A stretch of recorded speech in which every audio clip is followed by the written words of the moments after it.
District development review committee meeting జరిగింది. అందులో మరి పెద్దలు సీనియర్ నాయకులు ఎమ్మెల్సీ గోవింద్ రెడ్డి గారు అయితేనేమి, అదేవిధంగా ఎమ్మెల్సీ రామసుబ్బారెడ్డి గారు, ఎమ్మెల్యే అమర్నాథ్ రెడ్డి గారు అండ్ ఎమ్మెల్యే సుధమ్మ గారు, మేమందరం వైఎస్ఆర్ కాంగ్రెస్ పార్టీ ప్రతినిధులము అందరం కూడా డిఆర్సీ మీటింగ్కు అటెండ్ కావడం జరిగింది. మరి దాదాపు ఒక 1.5 to 2 hours మీటింగ్లో పాల్గొన్న తర్వాత నాకు అర్థమైంది ఏంటంటే ఇది డిస్ట్రిక్ట్ డెవలప్మెంట్ రివ్యూ కమిటీ కాదు, తెలుగుదేశం పార్టీ డబ్బా రివ్యూ మీటింగ్, ఇది సెల్ఫ్ డబ్బా రివ్యూ మీటింగ్. ఇది అంతకుమించి ఏమీ లేదు దీంట్లో. మేము ఈ డిఆర్సీలో ప్రధానంగా మేమందరం కూడా ఒకే మాటగా లేవనెత్తిన అంశము, గడిచిన కొన్ని రోజులుగా రాయలసీమ ఎత్తిపోతల పథకానికి సంబంధించి ఏదైతే పరిణామాలు జరుగుతూ ఉన్నాయో, తెలంగాణ ముఖ్యమంత్రి గారు మాట్లాడిన తర్వాత తాను ఆంధ్రప్రదేశ్ ముఖ్యమంత్రిగా చంద్రబాబు నాయుడు గారు మేమిద్దరం క్లోజ్డ్ రూమ్లో కూర్చొని రాయలసీమ ఎత్తిపోతలకు పూర్తిగా సమాధి కట్టేసినాము, పూర్తిగా పనులు ఆపిచ్చేసినామని చెప్పి తెలంగాణ అసెంబ్లీ సాక్షిగా రేవంత్ రెడ్డి గారు ఏదైతే మరి స్పష్టం చేశారో, ఆ మాట చెప్పినప్పటి నుంచి కూడా రైతుల్లో తీవ్రమైన అభద్రతాభావము ఆందోళన ఉన్నాయి. రైతుల అభద్రతాభావము, రైతుల ఆందోళనను డిఆర్సీ ద్వారా ప్రభుత్వం దృష్టికి తీసుకెళ్లేందుకే మేమందరం వచ్చాం. మరి ముఖ్యంగా ఈరోజు మాకు ఎటువంటి అసలు ఏమాత్రం కూడా మా వాదన వినే పరిస్థితి కూడా అక్కడ కనిపించలేదు. ఈరోజు ప్రతి రైతులో కూడా ఆందోళన ఉంది.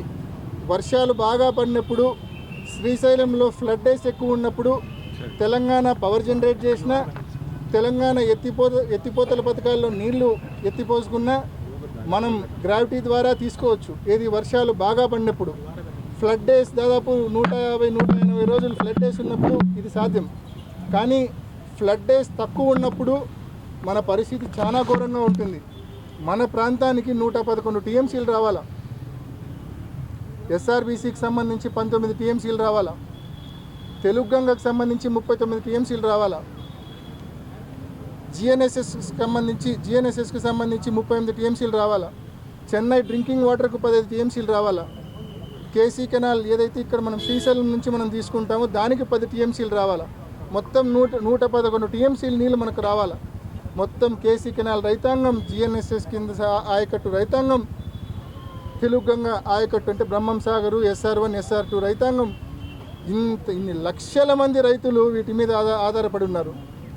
మరి ఇంత పెద్ద అంశాన్ని ఏమాత్రం అంటే మేము చర్చ మొదలు పెడితే 2 నిమిషాలు మా వాదన వింటానే రివర్స్ ఎదురుదాడికి మళ్ళా మేము సమాధానం ఇస్తే డైవర్షను. కేవలం ఎదురుదాడి, డైవర్షన్ తప్ప ఏమీ లేదు ఇక్కడ. ఏ సమస్యలు ఏవనెత్తినా ఇంతే. మరి ఈ డిఆర్సీ మీటింగ్లు ఎందుకో మరి అర్థం కాని పరిస్థితి. మరి ఇవాళ కూడా రైతుల తరపున రైతులు ఏదైతే ఆందోళన పడుతూ ఉన్నారో, ఓ పక్క తెలంగాణ పవర్ జనరేషన్ అనే పేరుతో నీళ్లు కిందికి వదులుతూ ఉంది, ఓ పక్క పాలమూరు రంగారెడ్డి దిండి ఎత్తిపోతల నుంచి వాటరు రోజుకు 3 టీఎంసీలు పంప్ చేస్తే 5-6 టీఎంసీలు వచ్చే ఫ్లడ్ ప్రతిరోజు తెలంగాణ ప్రాంతానికే పోతే ఎప్పుడు నీళ్లు 880 లెవెల్కి రావాలా, ఎప్పుడు 854 లెవెల్కి రావాలా, ఎప్పుడు మన ప్రాంతానికి నీళ్లు రావాలా? 854 అడుగులు పైకి పోతేనే కదా మనకు కనీసం 7000 క్యూసెక్లన్నా వచ్చేది. ఈ ప్రాబ్లం దృష్టిలో పెట్టుకొని గతంలో దివంగత ముఖ్యమంత్రి డాక్టర్ వైఎస్ రాజశేఖర రెడ్డి గారు పోతిరెడ్డిపాడు 11,000 ఉంటే సరిపోదు, ఫ్లడ్ బాగా ఉన్నప్పుడు శ్రీశైలంలో 880 ఫీట్ లెవెల్ ఉన్నప్పుడు పెద్ద ఎత్తున నీళ్లు డ్రా చేసుకోవాలా అని చెప్పి పోతిరెడ్డిపాడు హెడ్ రెగ్యులేటర్ను 44,000 క్యూసెక్లకు ఆనాడు రాజశేఖర రెడ్డి గారు పెంచి ఒక గొప్ప నిర్ణయం తీసుకున్నారు. ఆ నిర్ణయం వల్లనే ఫ్లడ్ డేస్ బాగా ఉన్నప్పుడు మనం పెద్ద ఎత్తున మన ప్రాంతానికి నీళ్లు తీసుకోగలుగుతూ ఉన్నాం. ఆ తర్వాత జగన్మోహన్ రెడ్డి గారు వచ్చిన తర్వాత మారిన పరిస్థితుల దృష్ట్యా ఒక పక్క తెలంగాణ ప్రభుత్వము వాళ్ళ రాష్ట్రం ఏర్పడిన తర్వాత ఇష్టం వచ్చినట్టు పవర్ జనరేట్ చేస్తూ ఉంది. ఆ గతంలో ఒకే రాష్ట్రం ఒకే మాట, ఇప్పుడు రాష్ట్రాలు 2 అయిపోయిన తర్వాత తెలంగాణ ప్రభుత్వం వాళ్ళ ఇష్టం వచ్చినట్టు వాళ్ళు పవర్ జనరేషన్ చేస్తూ ఉన్నారు. వాళ్ళ ఇష్టం వచ్చినట్టు వాళ్ళు లెఫ్ట్ కెనాల్ నుంచి మరి ఎత్తిపోతల పథకాలు నిర్మించుకుంటూ పోతూ ఉన్నారు. మరి అదే జరిగితే మనకు హక్కుగా రావాల్సిన నీళ్లు, మనకు అలొకేషన్ చేయబడ్డ 111 టీఎంసీల నీళ్లు మనం డ్రా చేసుకోవడం అనేది అసాధ్యమైన పరిస్థితి వస్తుంది. కాబట్టి చదరంగంలో ఎత్తుకు పై ఎత్తు ఎలా వేస్తారో తెలంగాణ ప్రభుత్వం ఎత్తులకు పై ఎత్తు జగన్మోహన్ రెడ్డి గారు వేసి వాళ్ళు అనుమతులు లేకుండా ప్రాజెక్టులు ఏ రకంగా ఇబ్బడి ముబ్బడిగా కట్టి నీళ్లు ఎత్తిపోసే ప్రయత్నం చేశారో మనం కూడా రాయలసీమ ఎత్తిపోతల పథకం ద్వారా రోజుకు 3 టీఎంసీల నీళ్లు 800 అడుగుల్లోనే రోజుకు 3 టీఎంసీల నీళ్లు తీసుకొని తద్వారా మన ప్రాంత రైతాంగం యొక్క ఇంట్రెస్ట్ను మన ప్రాంత వ్యవసాయాన్ని ప్రొటెక్ట్ చేయాలని చెప్పి జగన్మోహన్ రెడ్డి గారు 2020లో దాదాపు ఆ ప్రాజెక్టు మొదలుపెట్టి ఎన్ని ఇబ్బందులు వచ్చినా దాదాపు 950 కోట్ల రూపాయలు ఆ ప్రాజెక్టు కోసం ఖర్చు కూడా చేయడం జరిగింది. మేము ఇవాళ డిఆర్సీ మీటింగ్లో అడిగింది వీళ్ళని ఒకటే, మీరేం చేసినారని చెప్పి మమ్మల్ని క్వశ్చన్ చేసినారు వాళ్ళు. మేము ఒకటే చెప్పినాం, జగన్మోహన్ రెడ్డి గారు ఈ ప్రాజెక్టు యొక్క ఉద్దేశం ఎక్స్ప్లెయిన్ చేసిన తర్వాత ఈ ప్రాజెక్టు కోసము ఈ పునాదిరాయి వేసిన తర్వాత 950 కోట్ల రూపాయలు మేము వ్యయం చేసినాము. ఈ నుంచి మీరు ముందుకు తీసుకెళ్ళండి, ఆ దిశగా మాకు స్పష్టమైన హామీ ఇవ్వండి ప్రభుత్వం తరపున అంటే ఆ హామీ మాత్రం ఇవ్వరు. కేవలం ఎదురుదాడి, కేవలం డైవర్షను. రాయలసీమ ఎత్తిపోతల పథకాన్ని ముందుకు తీసుకెళ్తామన్న హామీ మాత్రం ఈ ప్రభుత్వం ఇవ్వని పరిస్థితి. నిన్నటి దినాన సాక్షాత్తు మరి మంత్రి గారు, ఇరిగేషన్ మంత్రి గారు చెప్తా ఉన్నారు ఈ ప్రాజెక్టే నిరుపయోగమని. ఆయనకు బుర్ర ఏడుందామని నాకైతే తెలియదు, కానీ ఈ ప్రాజెక్టే నిరుపయోగం అంట. ఆల్రెడీ 798 ఫీట్లో ముచ్చుమర్రు ఉంది కదా అంటాడు. 798 ఫీట్లో ముచ్చుమర్రు నుంచి మనం డ్రా చేసేది ఎంత?